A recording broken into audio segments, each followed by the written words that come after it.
The Black Death, the plague that changed the world. Death comes from the east. The year is 1347. Europe is alive with trade, faith, and ambition. Merchant caravans cross vast deserts, while great ships sail between continents carrying silk, spices, gold, and precious goods.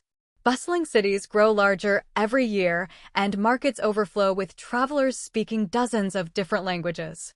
Few realize that hidden among these thriving trade routes is an invisible passenger. It has no army, no banners, no king. Yet within a few years, it will kill tens of millions of people and forever change the course of history. This is the story of the Black Death, the deadliest pandemic Europe had ever known. To understand how it began, we must travel far beyond the walls of medieval Europe. Historians believe the origins of the plague lay somewhere in the vast grasslands and mountainous regions of Central Asia.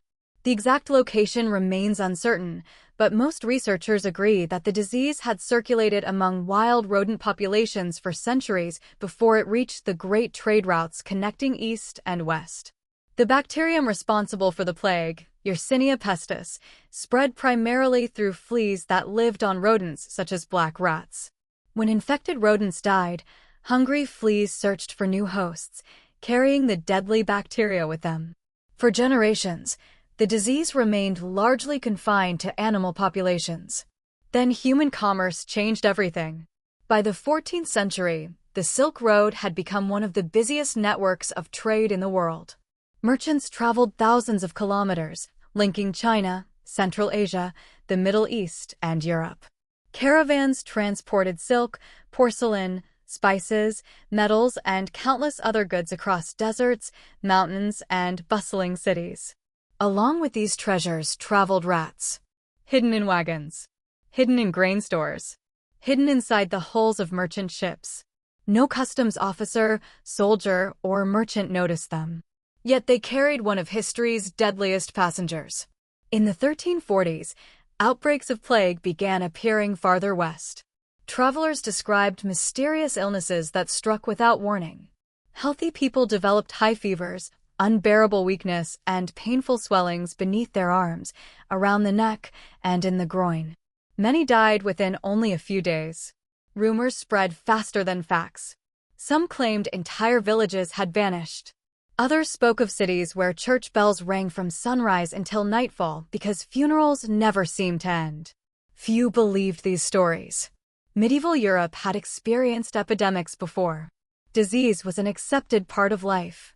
Most outbreaks burned out quickly, and life returned to normal. This time would be different. Far to the north of the Black Sea stood the thriving port city of Kaffa, a major trading colony controlled by merchants from Genoa.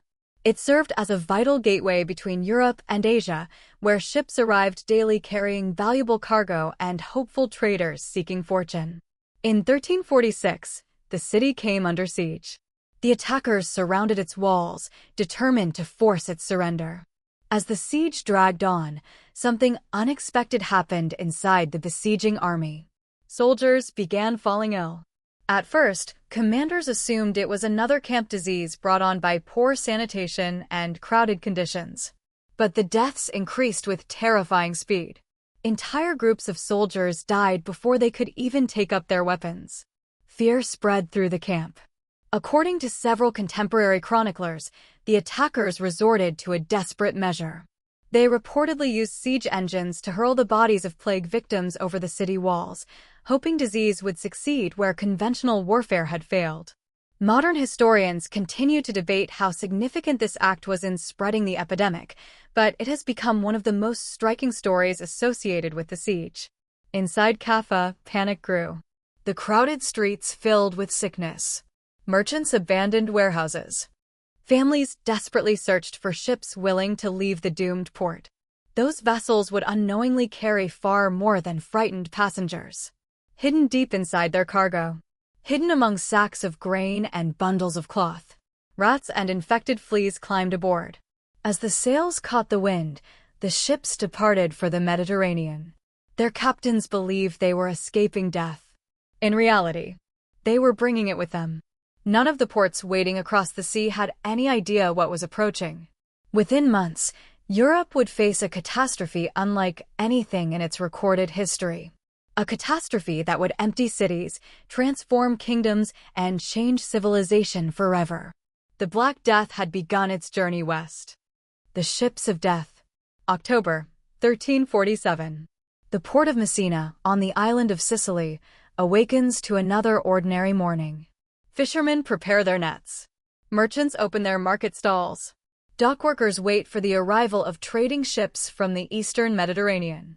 For centuries, this bustling harbor had been one of Europe's gateways to the world. Every arriving vessel meant opportunity. New goods. New wealth. New travelers. On this day, several Genoese merchant ships finally appear on the horizon. Their sails are damaged. Their hulls show signs of a long and difficult voyage. At first, nothing seems unusual. But as the ships draw closer, people on the docks begin to notice something disturbing. The decks are almost empty. There are no cheerful sailors shouting orders. No merchants preparing their cargo. No signs of celebration after a successful journey. Silence hangs over the ships. Harbor officials board the first vessel. What they discover shocks everyone. Many crew members are already dead. Others lie on the deck, barely able to move. Their bodies burn with fever. Dark swellings cover their necks, armpits, and groins. Some cough blood. Others drift in and out of consciousness. No one has ever seen an illness spread so quickly. The authorities order the ships to leave the harbor immediately. But it is already too late. Sailors had already come ashore. Cargo had already been unloaded. Rats had already escaped into the warehouses and narrow streets of Messina. Within days, local residents begin showing the same terrifying symptoms. Healthy men collapse while working. Children develop sudden fevers. Mothers who cared for sick relatives fall ill themselves. Priests, called to comfort the dying, soon join them. Fear spreads faster than any official warning. Physicians struggle to explain what is happening. Medieval medicine is based largely on the ancient theory of the four humors. Many doctors believe disease results from an imbalance of blood, phlegm, yellow bile, and black bile. Others blame poisonous air known as miasma. Some claim that unusual alignments of the planets have corrupted the atmosphere. None understand the true cause. No one knows about bacteria. No one knows about infected fleas. And no one realizes that the real enemy is multiplying in the city's rat population. As deaths increase, panic replaces reason. Wealthy families flee into the countryside. Merchants abandon their businesses. Some refuse to touch their own neighbors. Others barricade themselves inside their homes, hoping isolation will save them. It rarely does. The plague moves without mercy. Every crowded street becomes another opportunity. Every ship becomes another vehicle. Every market becomes another point of transmission. Soon, Messina is no longer the only city in danger. Merchant vessels continue their journeys across the Mediterranean. Some sail toward Genoa. Others head for Venice. Others reach Marseille in southern France. Every port welcomes them as it always has. Every port unknowingly welcomes the plague. The pattern repeats again and again. A ship arrives. A few sailors appear sick. Local officials hesitate. Trade continues. Then the first unexplained deaths begin. Within weeks, funerals become a daily occurrence. Across Italy, rumors spread with astonishing speed. Travelers speak of entire neighborhoods emptied by disease. Monasteries lose dozens of monks. Hospitals overflow with patients they cannot save. Graveyards fill faster than priests can perform burials. Some cities attempt desperate measures. Gates are closed. Travelers are turned away. Markets are suspended. But medieval Europe is deeply connected through commerce. Roads remain busy. Rivers carry boats inland. Caravans continue moving between kingdoms. Every attempt to stop the plague comes too late. By the end of 1347, the disease has established itself across multiple regions of southern Europe. Winter briefly slows its advance. Many hope the nightmare is ending. They could not be more mistaken. When spring arrives, so does death. The plague begins moving north. Toward France. Toward Spain. Toward England. Toward the Holy Roman Empire. And with every passing month, Europe moves one step closer to the greatest demographic catastrophe in its history. No king, no army, no physician can stop what is coming. The Black Death is no longer a distant rumor from the East. It has become Europe's reality. Europe begins to die. The year is 1348. Winter has passed. Across Europe, people welcome the arrival of spring, expecting warmer weather, new harvests, and a return to normal life. Instead, they witness something far more terrifying. The plague returns with even greater force. From Sicily, it spreads relentlessly across the continent. Merchant ships carry it from one harbor to another. Traders unknowingly transport it inland. Every road becomes another path for death. Every crowded market becomes another place where the disease silently advances. In Italy, entire neighborhoods begin to empty. Florence, one of Europe's richest and most vibrant cities, changes almost overnight. Streets once filled with merchants, artists, and craftsmen grow strangely quiet. Shops close their doors. Churches fill with frightened worshippers praying for salvation. The sound of church bells becomes constant. Not to celebrate, but to announce another death. Day after day, hour after hour. Contemporary writer Giovanni Boccaccio, who witnessed the catastrophe, later described families abandoning even their closest relatives in fear of infection. Friends avoided one another. Parents sometimes fled from sick children. Neighbors locked their doors and refused to answer desperate cries for help. Fear became stronger than compassion. As the plague spread northward, France suffered the same fate. Marseille, one of the Mediterranean's busiest ports, became a gateway for the epidemic. Within weeks, the disease reached inland towns. Soon it approached Paris. The capital, crowded and unsanitary, offered ideal conditions for the plague. Narrow streets overflowed with waste. Livestock wandered freely. Rats thrived among food stores and marketplaces. Few understood that these conditions allowed infected fleas to spread with devastating efficiency. The plague needed no strategy. The cities themselves did the work. Meanwhile, across the English Channel, merchant vessels arrived carrying more than cloth and wine. In the summer of 1348, the disease reached England. The southern ports were the first to suffer. Before long, London stood directly in its path. Medieval London was one of Europe's fastest-growing cities. Tens of thousands of people lived inside crowded wooden buildings separated by narrow streets. Clean drinking water was scarce. Waste disposal was primitive. Once the plague entered the city, it spread with astonishing speed. Entire households disappeared within days. Physicians exhausted every treatment they knew. They prescribed herbal remedies. They burned fragrant plants to purify the air. Some practiced bloodletting, believing it would restore balance to the body. Others advised prayer, fasting, or pilgrimages. None of it worked. Death came regardless of wealth, education, or social status. Kings lost trusted advisors. Noble families buried generations of relatives. Priests died while administering last rites. Doctors died treating patients. Even those responsible for burying the dead often became victims themselves. As fatalities increased, cities struggled to cope. Cemeteries filled beyond capacity. New burial grounds were opened outside city walls. Large trenches replaced individual graves. Bodies were wrapped in simple cloth and laid side by side, sometimes hundreds in a single pit. Funeral ceremonies became shorter. Then, in many places, they stopped altogether. There were simply too many dead. Panic transformed everyday life. Some people fled into forests or remote villages. Others isolated themselves behind locked doors. Many believed the end of the world had arrived. Religious processions marched through city streets. Groups of flagellants traveled from town to town, publicly whipping themselves in hopes that repentance would persuade God to end the plague. Across Europe, rumors multiplied.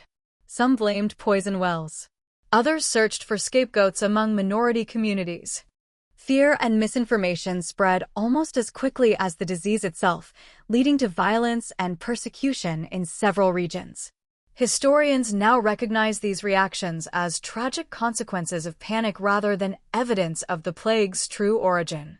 By the end of 1348, Entire regions had been transformed. Villages disappeared from maps. Farms stood abandoned. Fields remained unharvested. Trade slowed dramatically. Food shortages began appearing in many areas, not because crops could not grow, but because there were too few healthy people left to plant and harvest them. The plague was no longer simply a medical disaster. It had become an economic catastrophe, a social catastrophe, a psychological catastrophe. Europe was beginning to understand that this was unlike any epidemic it had ever faced. No border could stop it. No army could fight it.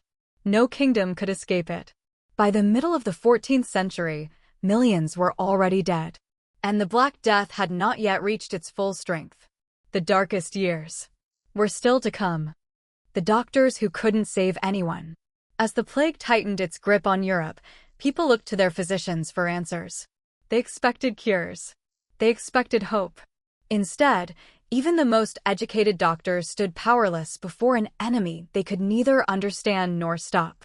In the 14th century, medicine was still deeply rooted in the teachings of ancient scholars such as Hippocrates and Galen.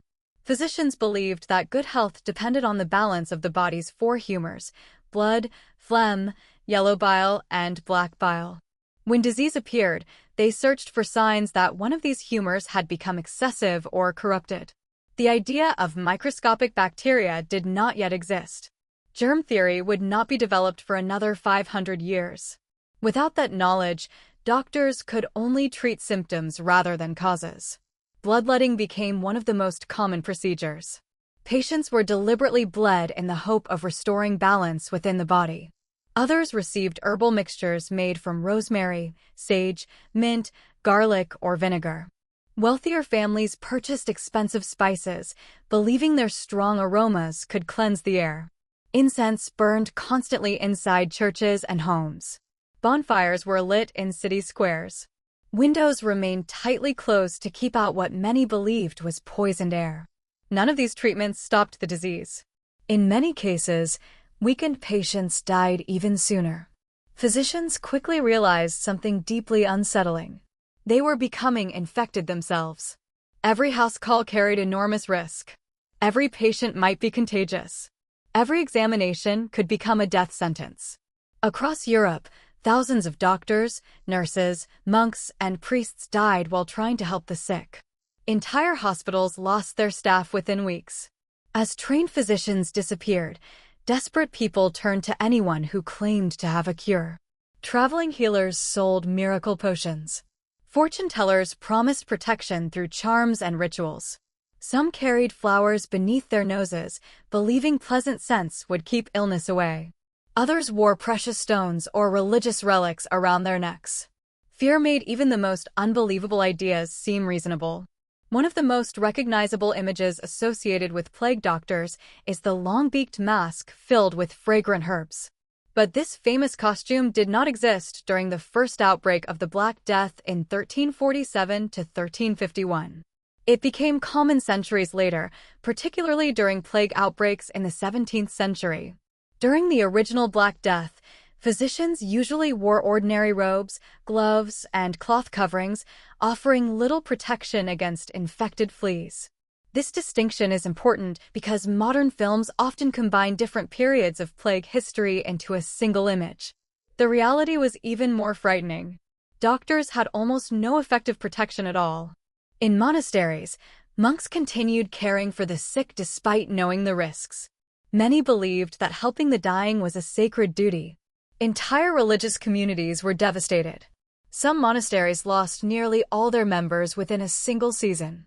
Churches struggled to perform funerals as the number of deaths climbed higher each day. In many towns, there were simply not enough priests left to conduct last rites. Families buried loved ones without ceremonies. Others had no choice but to leave bodies where they lay until carts arrived to collect them. The emotional toll became almost impossible to measure. Parents buried children. Children buried parents. Husbands lost wives. Wives lost husbands. Some households disappeared entirely, leaving homes locked forever with no one alive to claim them. Even those who survived carried invisible scars. Constant grief became part of daily life. Every knock on the door brought fear. Every cough caused panic. Every sunrise raised the same terrible question. Who would die today? Yet amid the despair, a few observant individuals began noticing patterns. They saw that people living in isolated rural areas were sometimes affected later than those in crowded cities. They noticed that avoiding close contact with the sick occasionally reduced the risk of infection. Some port authorities experimented with restricting arriving ships. These ideas were primitive and inconsistent, but they marked the beginning of something new.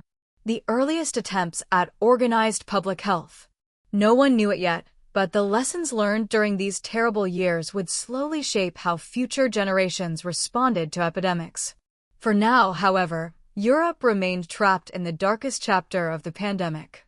The plague showed no signs of stopping. Entire cities had fallen silent. And in many places, death had become an ordinary part of everyday life. The greatest catastrophe of the Middle Ages was reaching its peak. Cities of silence. By the year 1349, Europe had entered its darkest hour. The plague had spread across nearly every major region of the continent, from the Mediterranean coast to the North Sea, from the Iberian Peninsula to Eastern Europe. Death seemed to follow every road, every river, and every trade route. Entire communities vanished within months. In some villages, not a single family survived. Houses stood with their doors wide open. Meals remained untouched on wooden tables. Livestock wandered through empty streets with no one left to care for them. Nature slowly began reclaiming places that had once been full of life. Travelers described an eerie silence. No merchants calling from market stalls. No children playing in the streets. No blacksmith's hammer striking iron. Only the distant sound of church bells and funeral carts moving through deserted roads. In many cities, officials faced impossible decisions. There were simply too many bodies. Traditional burials became impossible. Gravediggers worked from sunrise until long after sunset. Yet every morning, hundreds of new victims awaited burial. Massive trenches were dug outside city walls. Bodies were placed side by side without ceremony. Lime was scattered over the dead in an attempt to reduce the smell and slow decomposition. Families often never learned where their loved ones had been buried. In London, enormous plague pits were created to cope with the overwhelming number of deaths. Archaeologists continue to discover these burial sites today, offering silent testimony to the scale of the catastrophe. Across Europe, governments struggled to maintain order. Courts closed. Schools stopped operating. Trade nearly collapsed. In some regions, local authorities themselves had died, leaving entire towns without leadership. Criminal activity increased as law enforcement weakened. Desperate people stole food, abandoned property, and livestock simply to survive. Yet not everyone reacted with violence. Countless ordinary people displayed extraordinary courage. Neighbors secretly cared for abandoned children. Monks continued tending to the sick despite knowing the danger. Midwives helped deliver babies in plague-stricken homes. Some physicians refused to flee, remaining beside their patients until they themselves succumbed to the disease. Their names have largely been forgotten, but their courage became one of the few lights in an age of darkness. Economically, Europe began to change in ways few could have imagined. With millions dead, farms lacked workers. Harvests failed, not because the land had become barren, but because there were too few hands left to cultivate it. Food prices fluctuated wildly. Entire estates were abandoned. Skilled craftsmen became increasingly rare. For survivors, something unexpected began to happen. Labor became more valuable. Landowners desperate for workers started offering higher wages. In many regions, peasants gained bargaining power they had never possessed before. The old feudal system, which had dominated medieval Europe for centuries, began showing its first serious cracks. A disaster that had brought unimaginable suffering was also quietly reshaping society. Religious life changed as well. Many people questioned why God had allowed such devastation. Some lost faith entirely. Others became even more devoted. Pilgrimages increased. Churches filled with desperate prayers. At the same time, confidence in traditional authorities weakened. When priests, nobles, and physicians proved just as vulnerable as ordinary citizens, many people began viewing the world differently. The plague had erased old assumptions. Death treated everyone equally. Kings, farmers, merchants, children, rich and poor alike. By the early 1350s, something remarkable finally began to occur. In several regions, the number of new infections slowly started to decline. No miracle cure had been discovered. No revolutionary medicine had appeared. The pandemic simply began losing momentum. Fewer people remained susceptible. Some communities had become so depopulated that opportunities for the disease to spread had diminished. But although the worst wave was beginning to pass, Europe would never be the same again. Nearly every family had lost someone. Nearly every town carried scars that would remain for generations. The Black Death had not merely killed millions. It had transformed an entire civilization. And its legacy was only beginning. The end of the plague. By the early 1350s, something extraordinary began to happen. For the first time in years, the relentless wave of death started to slow. Across Europe, fewer church bells rang for funerals. The endless lines of burial carts became shorter. In many towns, people cautiously stepped outside their homes, wondering if the nightmare had finally come to an end. No one celebrated. The fear remained. Families had learned that the plague could disappear from one street only to return to another weeks later. Every cough still caused anxiety. Every fever brought panic. Yet, little by little, daily life began to return. Markets reopened. Ships once again entered busy ports. Farmers returned to fields that had stood empty for seasons. Blacksmiths relit their forges. Bakers reopened their ovens. Europe had survived. But it was no longer the same Europe that had existed before 1347. Historians estimate that between 30 and 50% of Europe's population may have died during the first wave of the Black Death, although the exact number remains uncertain and varied greatly by region. Some cities lost nearly two-thirds of their inhabitants. Entire villages disappeared forever. Thousands of churches, farms, and homes were abandoned. The demographic collapse changed every aspect of society. Labor shortages became severe. For generations, peasants had worked the land under the feudal system with few opportunities to improve their lives. Now, everything changed. Landowners desperately needed workers. Survivors suddenly possessed something incredibly valuable: their labor. Wages began to rise. In some regions, workers could negotiate better conditions or move to places offering higher pay. Governments attempted to stop these changes. England, for example, introduced laws intended to freeze wages and prevent laborers from demanding more money. But economic reality proved stronger than legislation. The balance of power had shifted. Many historians believe the Black Death accelerated the gradual decline of feudalism across much of Europe. Cities changed as well.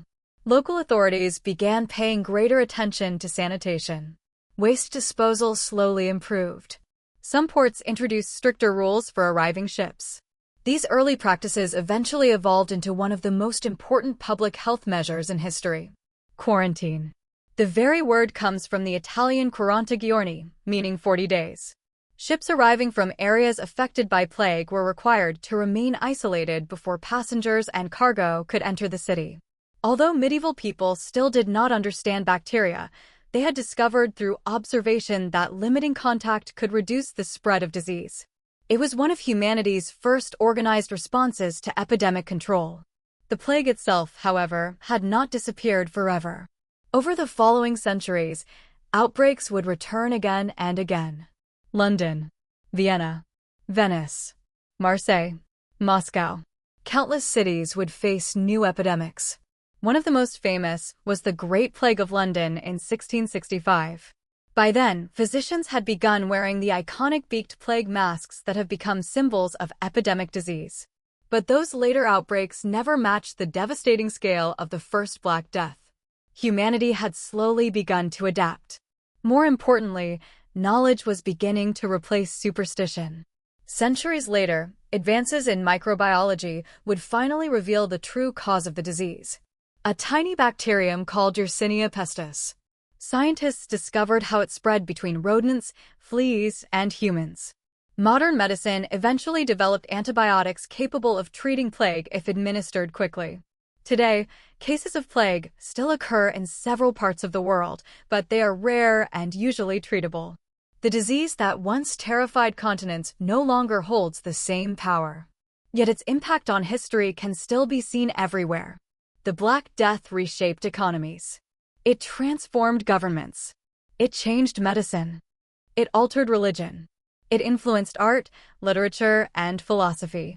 Few events in human history have left such deep and lasting scars. The pandemic eventually ended, but the world it left behind was an entirely different one. Europe had survived, yet it had paid a price almost impossible to comprehend. Millions of lives, countless families, entire generations, lost forever. And from those ashes, a new Europe slowly began to emerge. The legacy that changed the world, final chapter. The Black Death came to an end. But its story did not. Long after the burial pits were covered and the church bells fell silent, Europe continued living with the consequences of one of the greatest catastrophes in human history. Entire generations had disappeared. Millions of voices had been lost forever. Yet from that unimaginable tragedy, a very different world slowly began to emerge. The shortage of workers transformed the economy. Landowners who had once commanded an endless supply of labor suddenly found themselves competing for workers. Wages gradually increased. Many peasants gained opportunities that had never existed before. Some left the countryside for growing towns and cities. Others acquired land of their own. The rigid social order that had defined medieval Europe for centuries began to weaken. Historians continue to debate exactly how much the Black Death accelerated these changes, but few question that it became one of the defining turning points of the late Middle Ages. The pandemic also changed the way governments responded to public health. Cities established health boards. Ports developed quarantine regulations. Officials began recording deaths more carefully. Although medieval medicine remained limited, authorities increasingly recognized that organized responses could reduce the spread of disease. These early measures laid important foundations for future public health systems. The plague also transformed medicine itself. Physicians who had witnessed the failure of traditional theories slowly began questioning long-held assumptions. Over the following centuries, observation and experimentation became increasingly important. This gradual shift eventually contributed to the scientific revolution. Step by step, superstition gave way to evidence. The Black Death also left a profound mark on culture. Artists painted scenes filled with skeletons, hourglasses, and reminders of mortality. The image of the danse macabre, the dance of death, spread across churches and manuscripts, symbolizing that death came for everyone, regardless of wealth or status. Writers reflected on loss, uncertainty, and the fragility of human life. These themes echoed through European literature for centuries. Even architecture changed. New hospitals were founded. Cemeteries expanded. Cities slowly improved sanitation. Though progress was uneven, the memory of the plague encouraged communities to prepare more carefully for future epidemics. The disease itself never vanished completely. Small outbreaks continued to appear in different parts of the world. Even today, Yersinia pestis survives in wild rodent populations on several continents. Modern cases still occur, but thanks to antibiotics, surveillance, and improved public health, the plague is now a rare and treatable disease in most circumstances. The terror that once emptied continents has largely become a chapter in history books. Yet its lessons remain remarkably relevant. The Black Death revealed how interconnected societies truly are. Trade brought prosperity, but it also carried invisible dangers. A disease that emerged far from Europe crossed thousands of kilometers through commercial networks, changing civilizations that had no idea what was approaching. More than 6 centuries later, the modern world witnessed another global pandemic. Once again, humanity was reminded that disease respects no borders. Scientists, governments, and healthcare systems responded with knowledge unimaginable in the 14th century. Yet some human reactions remained strikingly familiar. Fear, uncertainty, rumors, acts of selfishness, acts of extraordinary courage. History does not repeat itself exactly, but it often echoes. That may be the greatest lesson of the Black Death. It was not only a medical catastrophe, it was a turning point in economics, in politics, in science, in religion, and in the way humanity understood its own vulnerability.